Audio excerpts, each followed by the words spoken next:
All right, good morning, everyone. We'll go ahead and get started. Yeah, we're almost on time this time, so we're close. Okay, so we are on Lectures on Faith, second section, second lecture. Does anybody need a book to follow along? You good? Want an extra? Okay. Sarah, you need one? Are you good? Okay. Good, Josh. Anybody else need one? We got one more. Oh, thank you. I was on watch about hitching the forehead. Right? Okay. Oh, okay. All right, so we are up to verse 34a. So as we've gone through this, the second lecture, we are seeing some of the attributes of God and how they can be proved through the Scriptures, the attributes of omnipotence, omnipresence, and omniscience, and basically how we can use those with our knowledge, understanding of those, how we can use those to rest our faith in God. Okay, and so at this point we are getting ready to move on. We've talked about a bit how the Lord has revealed Himself to Adam and Eve in the Garden of Eden, and then continued to reveal Himself to mankind after Adam and Eve left the Garden of Eden. And I forgot a prayer, didn't I? I knew there was something I forgot. Jesse, would you mind? Thank you. Dear Eternal Heavenly Father, Lord, we come before You at this time in thanksgiving and in praise for the many wonderful blessings that You have given us. Lord, we do come before You now seeking Thy presence and Thy Spirit as we study Thy Word, and we do pray that You might unfold those things before us, and that we might have understanding of the things which we study. And we do pray over this day and for the services that are coming later, that You might be with us and help us in our understanding of Thee, Father. And I do ask and pray these things in the name of Thy Son, even Jesus the Christ. Amen. Amen. Thank you, sir. You guys, this part of your job is to remind me of these things, okay? Please. Sometimes I get going and forget things. So anyway, so we've seen how the Lord has continued to reveal Himself to mankind after Adam and Eve left. Now, most of the Protestant churches will tell you that all died off with the revelation from God died off with the apostles. We know this to be an untrue statement. And we know that the Doctrine and Covenants, with continued revelation, even personal revelation continues. Right? Okay? So does anybody have any questions or comments on what we've been over so far over the last few weeks before we move on? Okay.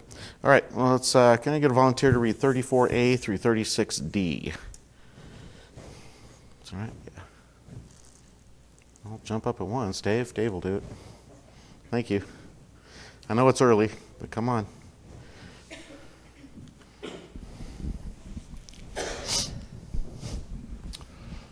The reason why we have been thus particular on this part of our subject is that this class may see by what means it was that God became an object of faith among men after the fall, and what it was that stirred up the faith of multitudes to feel after Him, to search after a knowledge of His character, perfections, and attributes, until they became extensively acquainted with Him, and not only commune with Him and behold His glory, but be partakers of His power and stand in His presence. Let this class mark particularly that the testimony which these men had of the existence of a God was a testimony of man. For previous to the time that any of Adam's posterity had obtained a manifestation of God to themselves, Adam, their common father, had testified to them of the existence of God and His eternal power and Godhead. For instance, Abel, before he received the assurance from heaven that his offsprings were acceptable unto God, had received the important information of his father that such a being did exist, who had created and who did uphold all things. Neither can there be a doubt existing on the mind of any person that Adam was the first who did communicate the knowledge of the existence of a God to his posterity, and that the whole faith of the world from that time down to the present is in a certain degree dependent upon the knowledge first communicated to them by their common progenitor, and it has been handed down to the day and generation in which we live, as we shall show from the face of the sacred records. All right, thank you, sir. All righty, so couple quotes out of this that I think are really touch what we're looking at is the very first one, 34a. The reason why we have been thus particular on this part of our subject is that this class may see by what means it was that God became an object of faith among men after the fall. And that means was, of course, revelation, right? He revealed himself. He walked and talked with Adam and Eve before they were sent away from the Garden of Eden and banished from the Garden of Eden. And then he continued to speak with them. They didn't walk in his presence, of course, but he continued to speak with them after. And then, of course, we have the account of Cain and Abel. And we know that Cain, specifically, heard God's voice after what he did with Abel. Okay? And then we know, of course, as you go through the scriptures, more other places that talk about this. And see there, 34c, I like that. And it's he gives us this knowledge of his character, perfections, and attributes. Not only that we can commune with him, but behold his glory, but be partakers of his power, and stand in his presence. That's the object of our. Well, that's our goal, really, is to be partakers in his power and be able to stand in his presence. Okay. Peter, James, and John were able to stand in Christ's presence on the Mount of Transfiguration. When they were transfigured, didn't mean they were perfectly righteous, but there had to be some kind of a spiritual transfiguration in order for them to do that. Well, that's what we're seeking too, isn't it? Is to have that kind of spiritual transfiguration in our lives, that eventually we'll be able to stand in God's presence, in the presence of Christ and the Father. Does that make sense? Okay? So that's what we're shooting for.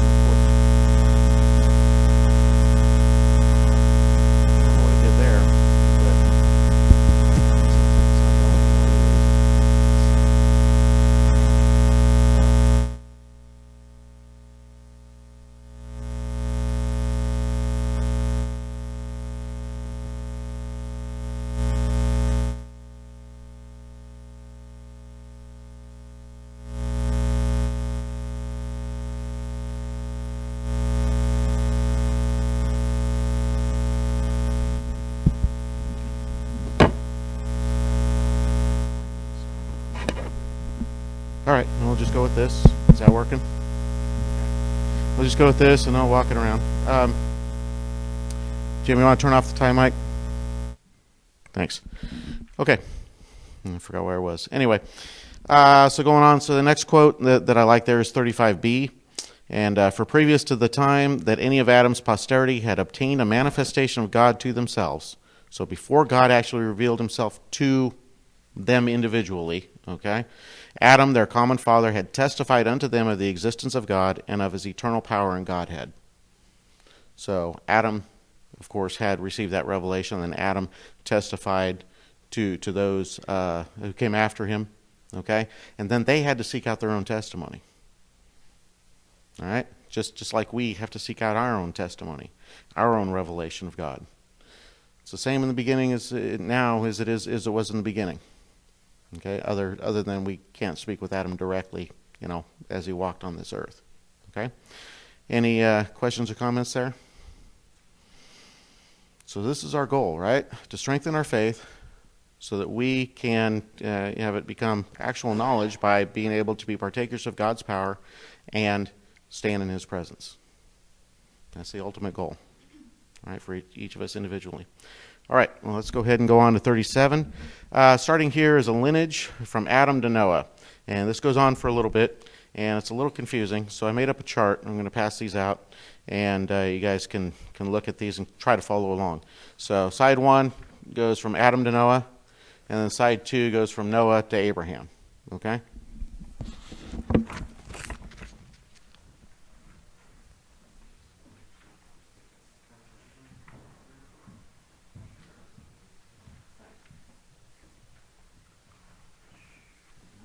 For everybody, but you may have to double some people up.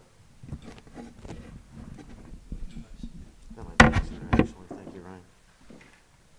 There you go. It's a good idea. Thank you, Ryan.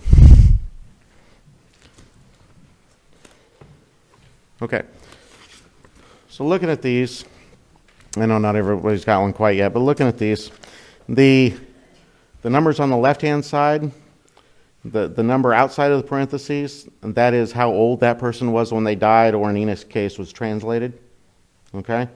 The second number, the one in parentheses, is the age of the world, basically after creation. Not after creation, after Adam and Eve left the Garden of Eden, basically. Can we all agree that time actually began after, as we know it actually began after Adam and Eve left the Garden of Eden? Does that make sense? Okay, because everything was perfect, everything was in its celestial type state, and there was no decomposition, as when we have time, there would be decomposition on things. Does that make sense? Okay. I know that's not specifically scriptural, but to me it makes logical sense. There's no death, there's no anything before they left the Garden of Eden, right? So, and then the scriptures do talk about that.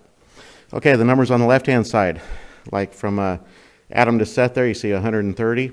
That was the age of Adam when Seth was born. In this case, it happens to also be how long Adam had been out of the Garden of Eden. Okay, so you go from Seth to Enos there. 105 was the age of Seth when Enos was born. 235 was from the time from the banishment of the Garden of Eden. And it goes down that way. Does that make sense to everybody? Okay. If we get in and it gets confusing, let me know, and we'll look at that.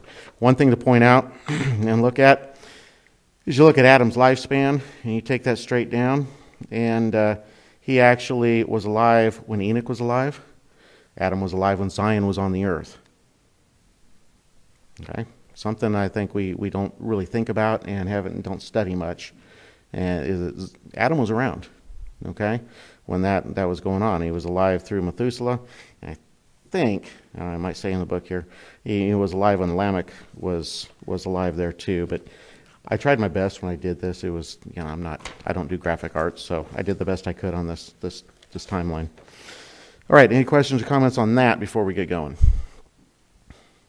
Okay. So we've got, can someone read 37A through 40H for us? 37A through 40H, Tikva. That's getting better.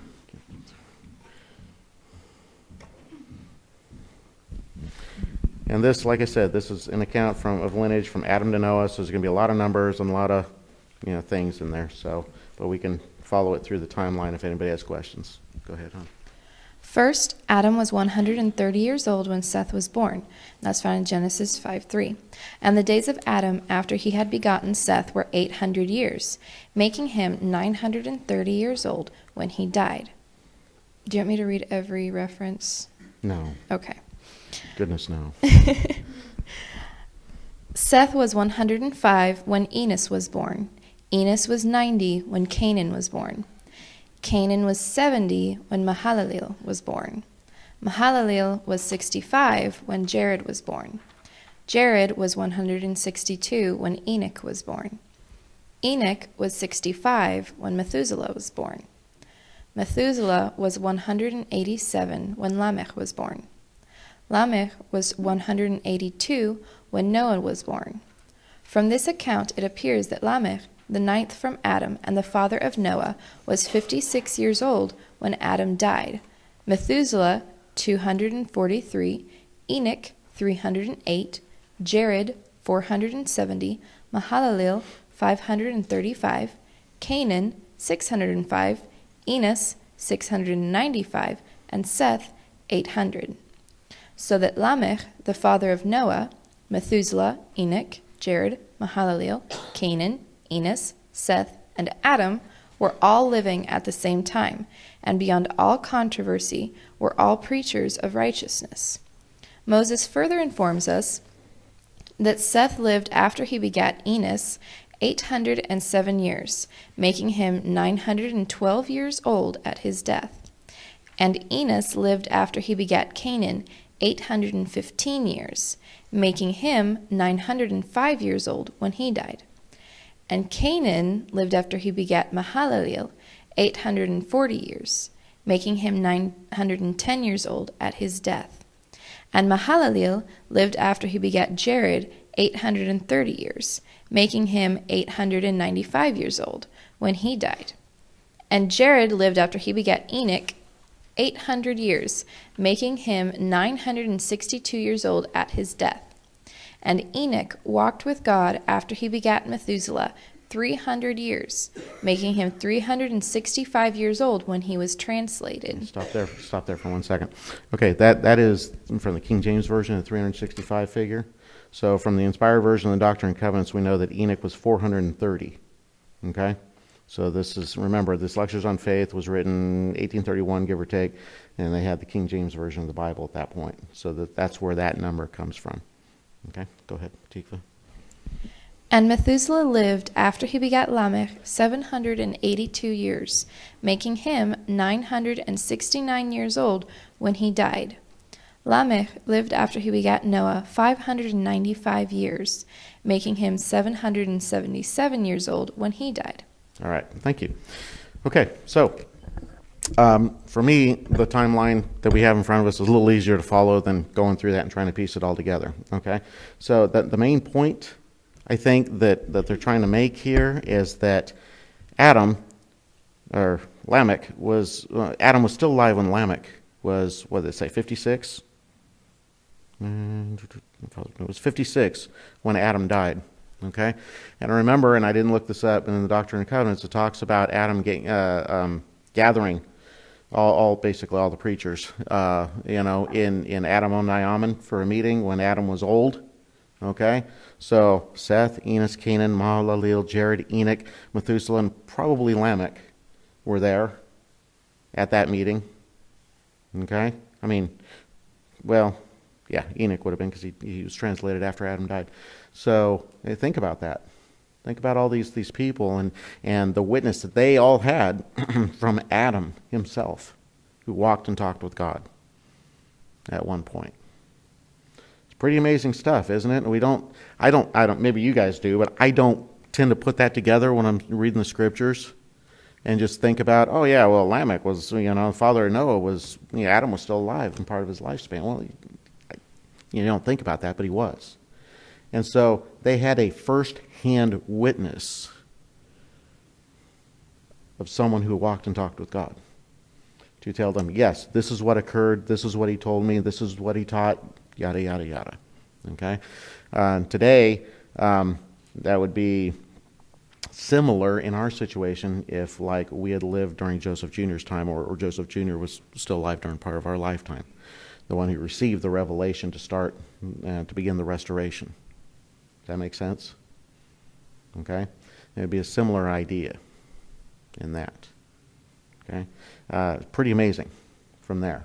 And then, of course, we hit Noah and the flood, and then after that, and Noah did not have that direct communication with Adam, but he had direct communication with Lamech and Methuselah, and looks like Jared, Mahalalel, Canaan, possibly Enos, depending on where that lines up. Okay? So back quite a ways. He would have had that direct communication with those men too. Jesse, David, Hartshorn has something.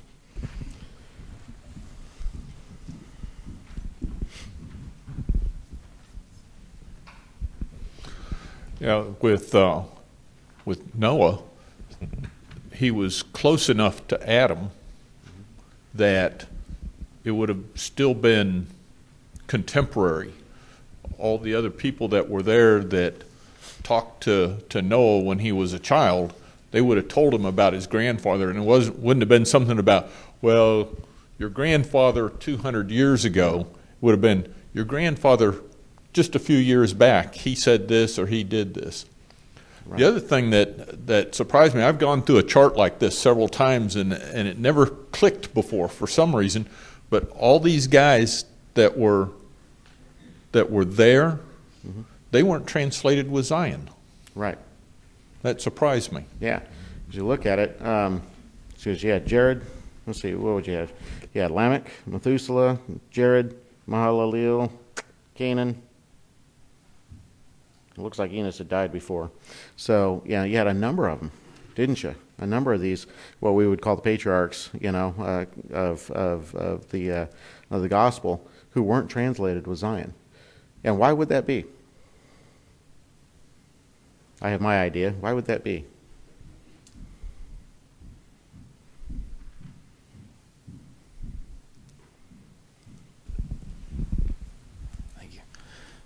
because there needed to be a seed left on earth.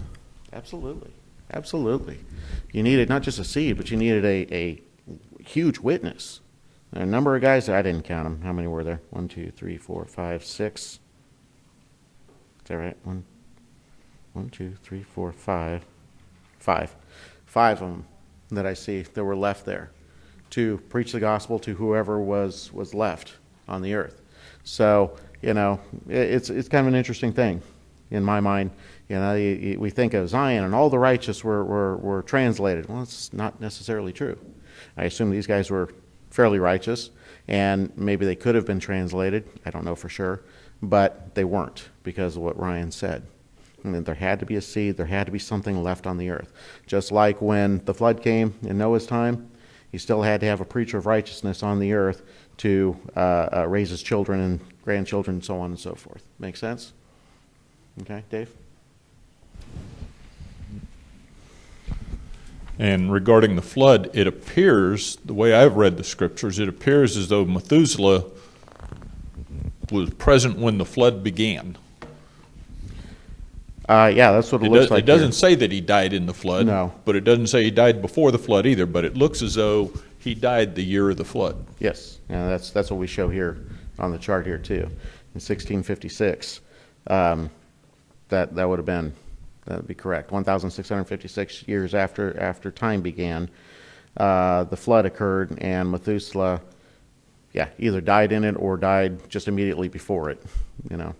So yes, so all those, again, all those patriarchs were gone at the time of the flood, either right before or in the flood. I don't know. I have a hard time thinking that Methuselah was drowned in the flood because the flood was to drown the unrighteous, but maybe he chose to stay and preach or something. Who knows? Who knows how that happened? Kim?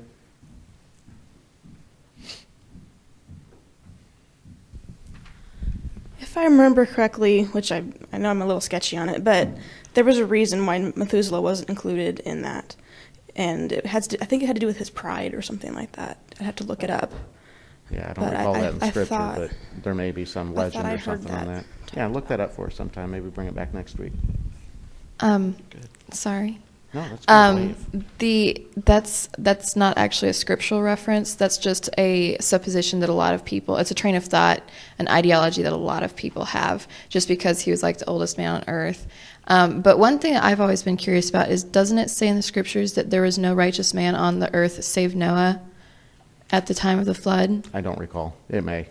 Okay, I couldn't remember if that said that or not, but if anybody else recalls that for sure or not.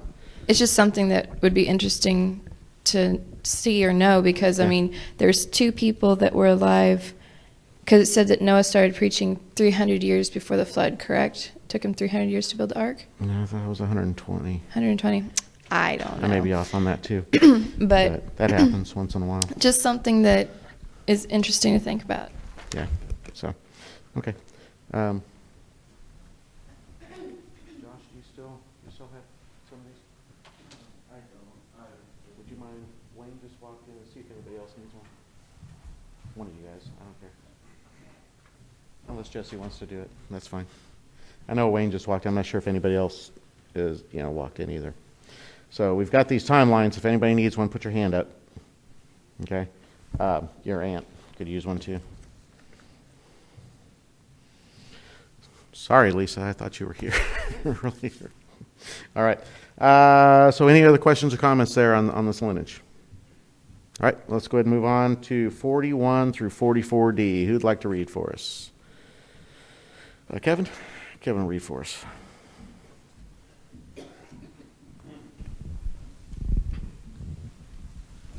41 through 44D. 44D, as in dog, yes. Thank you. Agreeable to this account, Adam died in the 930th year of the world. Enoch was translated in the 987th. Seth died in the 1042nd. Enos in the 1140th. Canaan in the 1235th. Mahalaleel in the 1290th. Jared in the 1422nd. Lamech in the 1651st, and Methuselah in the 1656th, it being the same year in which the flood came. So Noah was 84 years old when Enos died, 176 when Canaan died, 234 when Mahalaleel died, 366 when Jared died, 295 when Lamech died, and 600 when Methuselah died.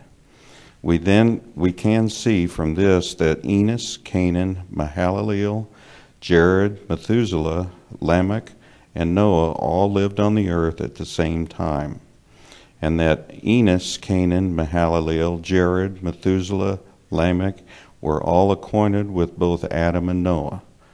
From the foregoing, it is easily to be seen not only how the knowledge of God came into the world, but upon what principle it was preserved, that from the time it was first communicated, it was retained in the minds of righteous men who taught not only their own posterity, but the world, so that there was no need of a new revelation to man after, from that time of Adam's creation to Noah, to give them the first idea or notion of the existence of a God, and not only of a God, but of the true and living God.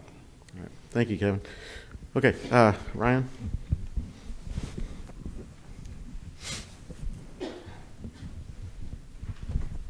This is about the Methuselah or whatever. Mm-hmm. It's Genesis 7, 59. Okay. Or I guess 58. And the Lord could not withhold, and he covenanted with Enoch and sware unto them with an oath that he said he would stay the floods that he would call upon the children of Noah, and sent forth an unalterable decree that a remnant of his seed should always be found among all nations, while the earth shall stand. And the Lord said, Blessed is he through whose seed Messiah shall come, for he saith, I am Messiah, the King of Zion, the rock of heaven, which is broad as eternity, and whoso cometh in the gate and climbeth up by me shall never fall. And then in 79 it says, and it came to pass that Methuselah the son of Enoch was not taken, that the covenant of the Lord might be fulfilled, which he made to Enoch. Okay, so showing that Methuselah was not translated at the time of Zion's taking and Enoch's translation, because they needed him on the earth to fulfill that covenant to teach Lamech and Noah, would be my guess here, looking at the timeline. Does that make sense?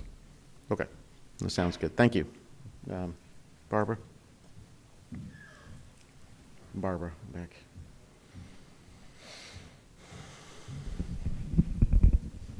And if you just go a tiny bit further down, and it came to pass that let's see, and it came to pass that Methuselah, this is what Kimberly was referring to, and it came to pass that Methuselah prophesied that from his loins should spring all the kingdoms of the earth through Noah, and he took glory unto himself, and there came forth a great famine, etc. Okay. So that explains what she's talking about. Yeah, that gives the basis for supposition that he may have died in the flood from because of pride or something like that. Yeah, it doesn't it doesn't matter at this point why he died or how he died, or anything like that. So, there may have been a pride issue, there may have been other things. I mean, these are men; they're not perfect. Okay, just like us, we're men and women. We're not perfect. Some of us suffer from pride, some of us suffer from many other issues, and we're all trying to overcome. So, and we've seen the fall of prophets and the fall of great leaders and things because of their shortcomings. So it happens, But it's an interesting thing to think about, but it's not something that we need to dwell on or worry about, because it has no basis and no bearing on our salvation as to whether Methuselah died in the flood or before the flood. Does that make sense? Okay. Yeah, like I said, I'm always glad. I always like talking about, ideals and thoughts, but let's not make it doctrine, when we have no proof that it is doctrine. Okay? All right. I'm not saying anybody was. I'm just, throwing that out there. Okay, so anybody else before we get moving? All right, so 41 to 44D, basically just going on, we've talked about most of this already, as to who was alive, when Noah was alive, and so on and so forth. Any questions or comments on that? And then we'll just keep going. Okay, so moving on, someone read the lineage from Noah to Abraham. So we're going to flip our pages over here, and someone read 45 through 47D, D as in dog. Wayne? If you would, thank you. Don't worry about the references on that. Okay. You said don't worry about The references, the Okay. things in the parentheses, too many. Having traced the chronology of the world from Adam to Noah, we'll now trace it from Noah to Abraham. Noah was 502 years old when Shem was born. 98 years afterward the flood came, being the 600th year of Noah's age. And Moses informs us that Noah lived after the flood 350 years, making him 950 years old when he died. Shem was 100 years old when Arphaxad, I don't know. That's what Arphaxad, I've always called him. that's one I hadn't heard before to be Yeah. able to try to repeat it when he was born. Arphaxad was 35 when Salah was born. Salah was 30 when Eber was born. Eber was 34 when Peleg was born, in whose days the earth was divided. Peleg was 30 when Reu was born. Reu was 32 when Serug was born. Serug was 30 when Nahor was born. Nahor was 29 when Terah was born. Terah was 70 when Haran and Abraham were born. Do you want me to keep going? Yeah, go through 47D. 470. Yeah. There is some difficulty in the account given by Moses of Abraham's birth. Some have supposed that Abraham was not born until Terah was 130 years old. This conclusion is drawn from a variety of scriptures, which are not to our purpose at present to quote. Neither is a matter of any consequence to us, whether Abraham was born when Terah was 70 years old or 130. But in order that there may be no doubt exist upon any mind in relation to the object lying immediately before us in presenting the present chronology, we will date the birth of Abraham at the latest period, that is, when Terah was 130 years old. It appears from this account that from the flood to the birth of Abraham was 352 years. Okay, thank you. So you see in the timeline there, I kind of skipped and got the wrong date according to what was in the lectures here for Abraham's birth. So I apologize for that. I was kind of going through this quickly Friday to put this together. All right, so there in, was it 46I, it talks about Terah was 70 when Haran and Abraham were born. Haran and Abraham had two brothers. It was Haran and I forgot the other one's name. Regardless, we're going to get in. They're going to start talking about Haran here, and I'm not sure they're referring to his brother or a different Haran, because there's another one in the genealogy, not that we have here, but in other places. So, any questions or comments on this part? Okay. Abraham, that should be, instead of 70 out front there, that should be 130, which of course you'd add 60 years onto the 1948, so it'd be 2008, and then 60 years onto the backside. Well, the 235 will stay the same, but 60 years onto the 2183, whatever that would be, 2243. So, regardless, as I said there in the lectures, it doesn't matter one way or the other when it comes to our salvation or what we're trying to study here. So, all right. Any other questions, comments on those? It's all clear as mud. And who was born when and everything, Jesse?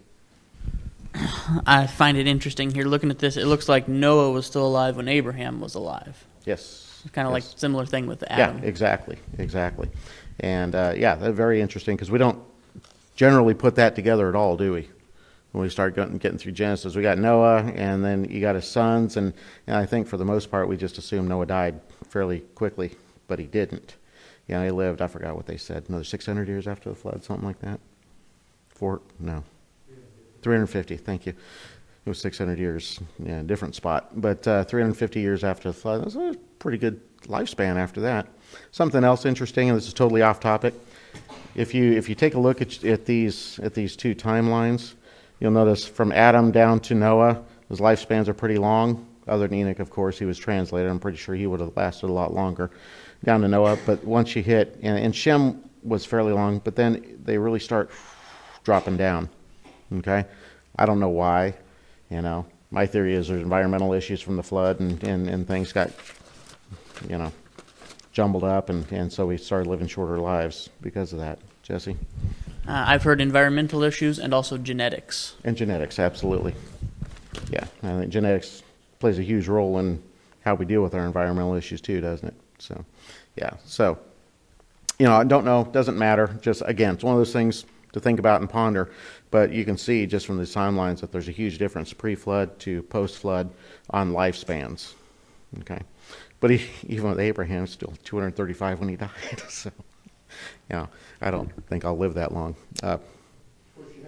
Hold on, Jesse. You can get the mic. Thank you. You had the flood in between the long lives and the short lives. Right. And I believe that it's all the gunk from the flood that shortened their lives. Yeah, good possibility. Because you think about that, you had the earth at perfection in when Adam and Eve were in the Garden of Eden, and then of course the curse came on it, and it began growing thorns, and things began decomposing and stuff. And then who knows what happened? What was underneath the crust, underneath all that stuff, and got mixed up, and what happened to plant life, what happened to volcanic activity, what happened to the seas, everything after that. Who knows? And again, it's not pertinent to our study. It's just, again, I just find these things interesting because I'm a nerd. It boils down to it. Tikva?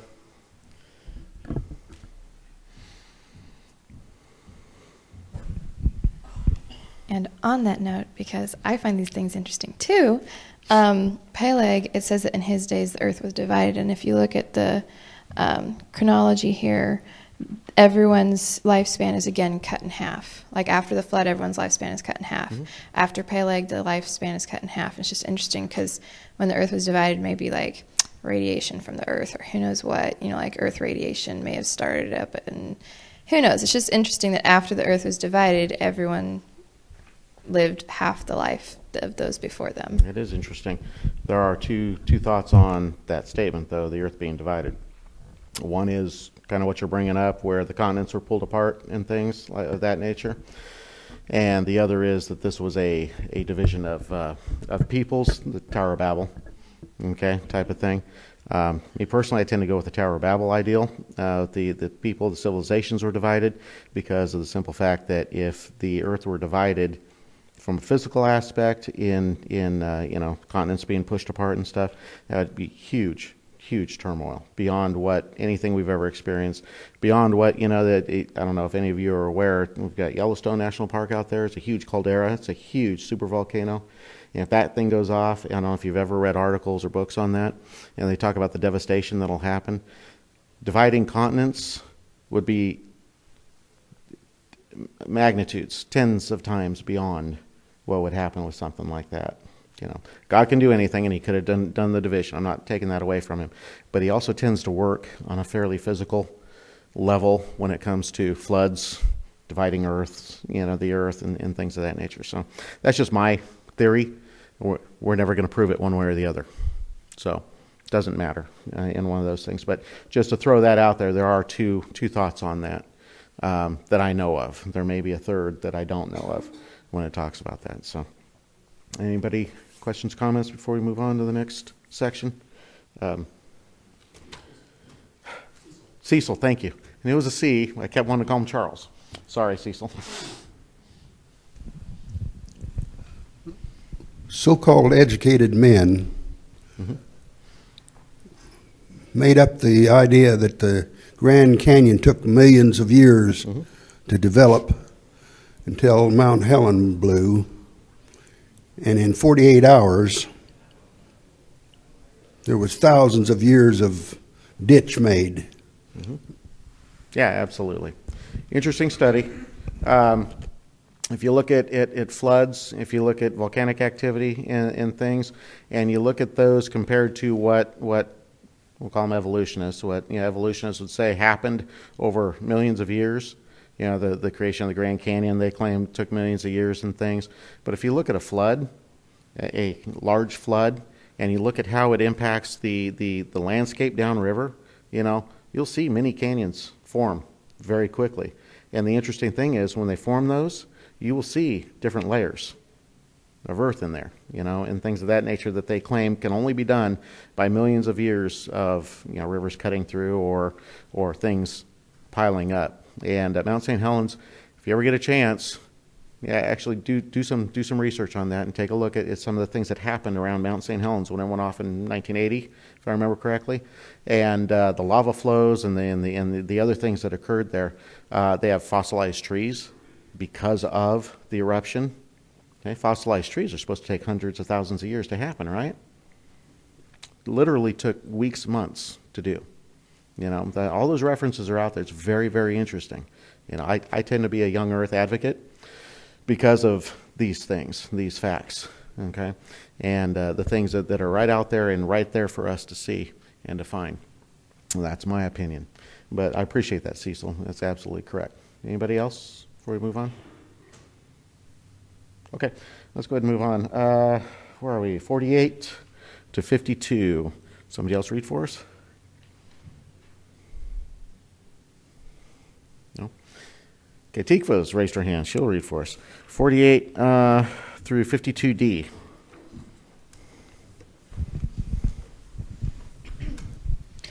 Moses informs us that Shem lived after he begat Arphaxad 500 years.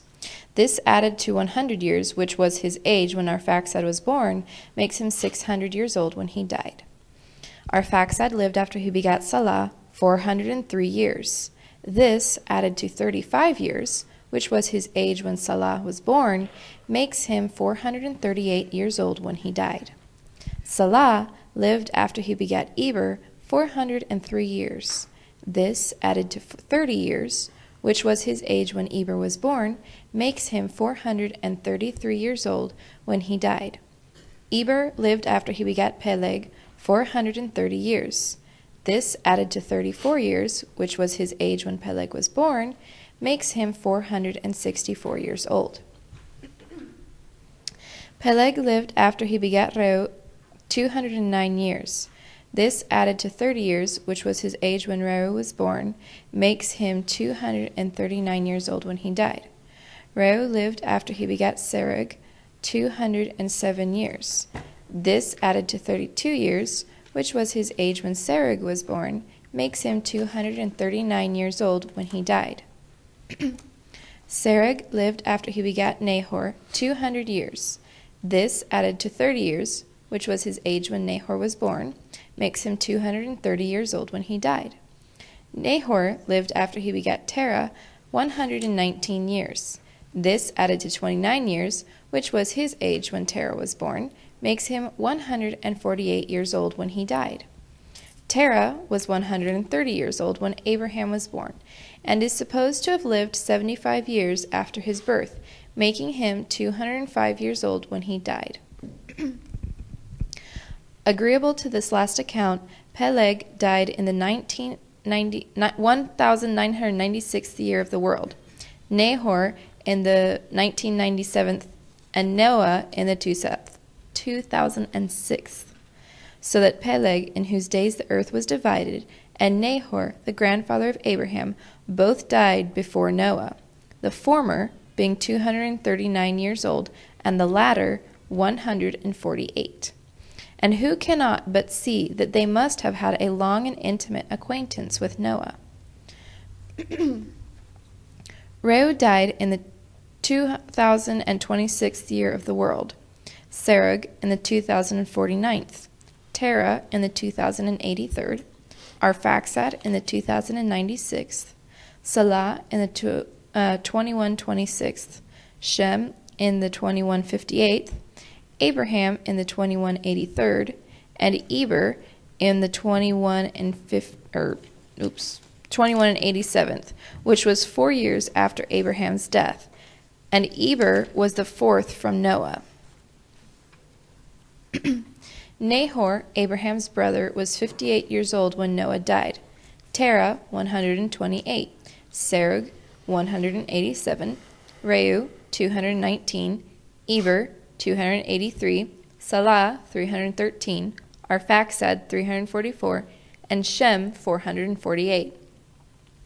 It appears from this account that Nahor, the brother of Abraham, Terah, Nahor, Serug, Reu, Peleg, Eber, Salah, Arphaxad, Shem, and Noah all lived on the earth at the same time, and that Abraham was 18 years old when Reu died, 41 when Serug and his brother Nahor died, 75 when Terah died, 88 when Arphaxad died, 118 when Salah died, 150 when Shem died, and that Eber lived 4 years after Abraham's death, and that Shem, Arphaxad, Salah, Eber, Reu, Serug, Terah, and Nahor, the brother of Abraham, and Abraham lived at the same time, and that Nahor, the brother of Abraham, Terah, Serug, Reu, Eber, Salah, Arphaxad, and Shem were all acquainted with both Noah and Abraham. We have now traced the chronology of the world agreeable to the account given in Go our... ahead and stop there. That's fine. That's good. Okay, I'm sorry. I kind of spaced out. I think most of us probably spaced out during that one, didn't we? Okay, again, it's all right here on the chart. I don't know that there's any comments that need to be made other than this whole exercise is to show who was alive, during other people's lifespans. So Abraham was alive when Noah, before Noah died. So he probably, most likely, had some kind of interaction with Noah. Just as if you flip it over, Noah's dad all the way back to Adam probably had some kind of Noah's grandfather back to Adam probably had some kind of interaction with Adam.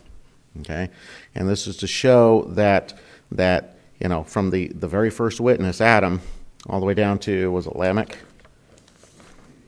Methuselah. Adam could testify to all of these people firsthand of his knowledge. And then, of course, Lamech and Noah, had that knowledge from all those people who, other than Enoch there for Noah, who had that firsthand testimony. Okay? And then, of course, Shem all the way through Abraham had that firsthand, or that I guess you'd call it third-hand testimony at that point, all the way from Noah. But Noah, of course, had that revelation from God also, didn't he? He had revealment. He spoke with God numerous times, while building the ark and receiving a revelation to pass on to those people who he tried to preach to. So this is all to show that we can base our faith on God based on the testimonies of those who come before us. Make sense? Okay. We got a little bit more time, so if you're all ready, let's go ahead and move on and finish up. Well, we should be able to finish this up. I need 50 through the end. Who'd like to read for us? Tikva, you want to finish it up for us? Thank you.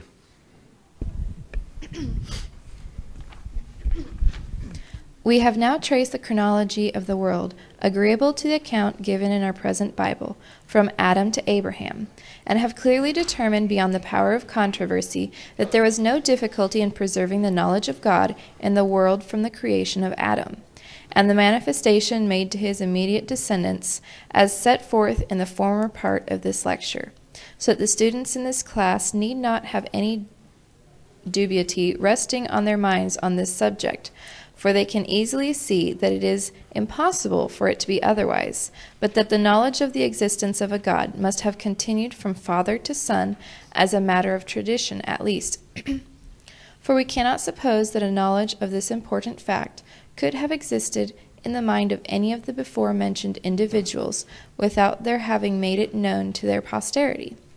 We have now shown how it was that the first thought ever existed in the mind of any individual that there was such a being as a God who had created and did uphold all things, that it was by reason of the manifestation which he first made to our father Adam, when he stood in his presence and conversed with him face to face at the time of his creation. Let us here observe that after any portion of the human family is made acquainted with the important fact that there is a God who has created and does uphold all things, the extent of their knowledge respecting his character and glory will depend upon their diligence and faithfulness in seeking after him, until, like Enoch, the brother of Jared, and Moses, they shall obtain faith in God and power with him to behold him face to face. We have now clearly set forth how it is and how it was that God became an object of faith for rational beings, and also upon what foundation the testimony was based which excited the inquiry and diligent search of the ancient saints to seek after and obtain a knowledge of the glory of God. And we have seen that it was human testimony, and human testimony only, that excited this inquiry in the first instance in their minds. It was the credence they gave to the testimony of their fathers, this testimony having aroused their minds to inquire after the knowledge of God. The inquiry frequently terminated, indeed always terminated, when rightly pursued, in the most glorious discoveries and eternal certainty. All right. Thank you, Tikva. Okay, so just looking at 54a and b there, just kind of sum that up. The first thought of God's existence came because of his manifestation to Adam. Okay? Without that manifestation to Adam, if God had just stayed back and not done anything, Adam wouldn't have had a clue that God was even there, right?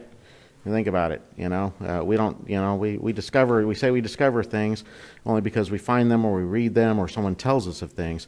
Other than that, we don't have a clue. Okay, so God had to manifest himself in order for Adam to know that he was there. Okay, and then from there on, we've traced it all out on down.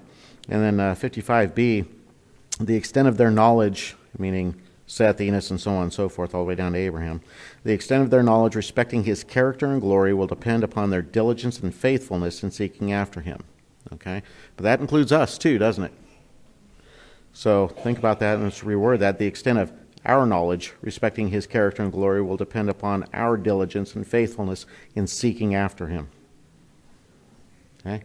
If we are not diligent and faithful in seeking after God, he's not going to reveal himself. He just won't do it. He seeks after a people. We already have the testimonies before us, right? The testimonies of all those who came before us. So if we choose not to diligently being a key word, and faithfully, again another key word, seek after him, then he's not going to provide more information about himself to us. All right? Does that make sense? Okay. And then I like the very last paragraph there, 56e. The inquiry frequently terminated, indeed always terminated, when rightly pursued in the most glorious discoveries and eternal certainty. And that applies to us again today. So if our inquiry will indeed always terminate or end when we rightly pursue it through diligence and faith in the most glorious discoveries and eternal certainty. God has provided that promise through the Scriptures. So if we are active in seeking him, he has promised us that he will reveal himself to us, correct? And he's also told us that if we are not active in seeking him, that he will actually withdraw his Spirit. And those things that we knew before, we will forget, or they will become so unimportant that they just won't matter to us. All right? Questions, comments there? Okay. In the question and answer session, there is one question I wanted to bring up. It's question 147, so it's a long question and answer session there in the back. It says, is the knowledge of the existence of God a matter of mere tradition founded upon human testimony alone until persons receive a manifestation of God to themselves? The answer is, it is. It's all myth, it's all tradition, it's all everything until we seek God enough that he decides to manifest himself to us. Till we have a personal testimony. He cannot be real to us until we have a personal testimony. It's not possible if you really think about it. All right? Again, questions or comments? All right, well, that ends lecture 2. Next week we'll go on to lecture 3. It'll be a little shorter and not quite so many begats and ages and all that stuff. Anybody else got anything else they want to bring up before we end class? No? Okay. Mr. Watson, would you offer a prayer to end for us?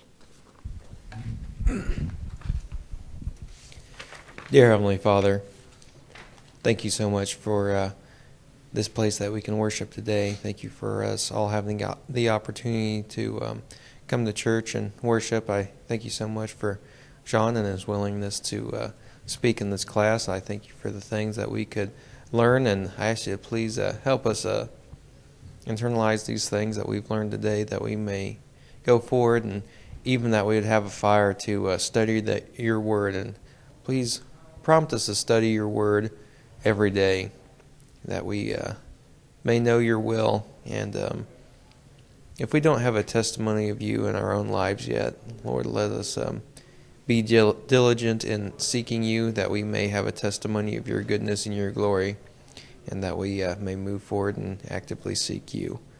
I ask you to please be with us for the remainder of the day, to please bless us, and just help us through all the services and everyone that's here to speak. And I ask you to please help us keep communion in mind, and even at this late hour, if we need to seek forgiveness, please let us seek that with you, and help us to repent. And Lord, I thank you so much for the mercies that you give to us, and all these things I ask you in Jesus Christ's holy name. Amen. Thank you, Chris. Thank you, Chris. Can we have all the priesthood meet in the back corner classroom when senior high is done? Thanks.